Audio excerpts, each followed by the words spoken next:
کیا آپ جانتے ہیں کہ قرآن کی 4 آیت پہاڑوں کو ہلا سکتی ہے؟ آئیے جانتے ہیں سورہ مومنہ کی آخری آیت کی طاقت اور ان کا پیغام۔ السلام علیکم رحمۃ اللہ وبرکاتہ۔ آج کی ویڈیو میں ہم سورہ مومنہ کی آخری 4 آیت کی فضیلت پر بات کریں گے۔ احادیث کی روشنی میں فضیلت۔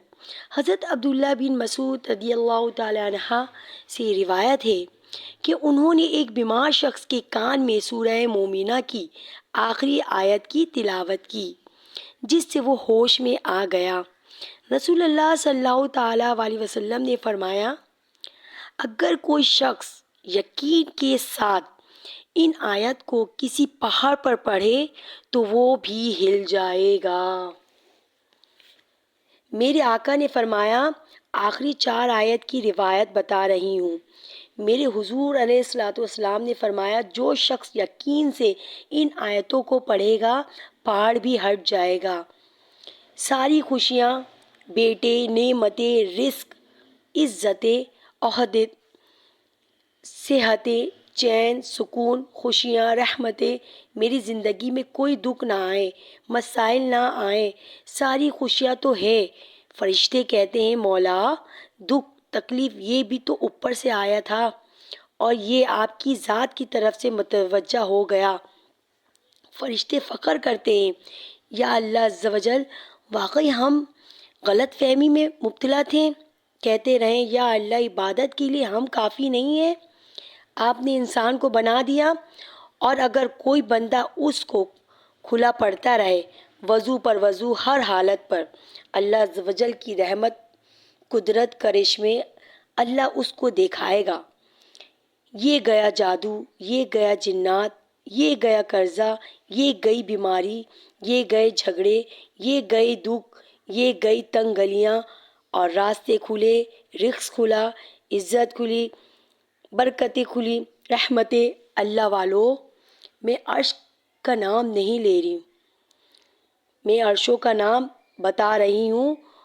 میں مٹ جانے والی، ختم ہو جانے والی، لیکن یہ چیزیں نہ مٹنے والی نہ ختم ہونے والی ہیں۔ جب فرشوں پر فیصلے ایسے ہوں جو ہمارے بس میں نہ رہا، پھر عرش والوں کے ساتھ دوستی کر لیا کرو۔ لومڑی کو میکے جانا تھا۔ لومڑی کا ایک چھوٹا سا بچہ تھا۔ اب اس نے کہا، میں کیا کروں؟ اس بچے کو آگے جنگل، پھر ایک اور بڑا جنگل چھوڑ کر آگے ایک بڑا جنگل، اس جنگل کے پار اس کی اماں ہے۔ بڑا عرصہ ہوا، میکے جاؤں، اماں کو دیکھ لوں، کچھ آنکھیں ٹھنڈی کر آؤں۔ چھوٹا سا بچہ کو لے کر جاتی ہوں تو راستے میں کئی دشمن، کئی جانور میرے بچے کو شکار کر لیں گے، ذرا غور سے سنیے گا۔ تو اس نے سوچا، جنگل کا بادشاہ ہے شیر، میں بچے کو اس کے حوالے کر جاؤں گی تو آ کر بچہ لے لوں گی۔ شیر کے پاس گئی، سلام ادب عرض کی، اور یہ بچہ آپ کی خدمت ہے، اسے ایسے اماں کے پاس جا رہی ہوں، اماں بیمار ہے تو پتہ نہیں پھر دیکھ نہ سکوں، چلو میں دیکھ آؤں۔ بچہ آپ کے حوالے ہے، اگر تو نے حوالے کیا تو شیر کی بھی غیرت ہوتی ہے، سر میں بٹھاؤں گا، چل بچہ سر میں بیٹھ جا۔ بچہ بیٹھ گیا۔ یہ خوش خوش اماں کے پاس گئی۔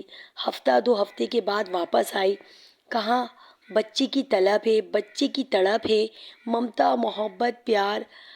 اب گئی شیر کے پاس، شیر جی بچہ دے دو۔ شیر نے ہمیشہ آنکھوں سے آنکھیں ملا کر باتیں کی ہیں، اب شیر کی آنکھیں جھک سی گئیں۔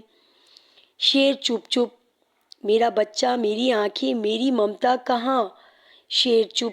وہی بات آپ سے عرض کرنا چاہتی ہوں، زمین والوں سے لڑ سکتا ہوں، آسمان والوں سے نہیں۔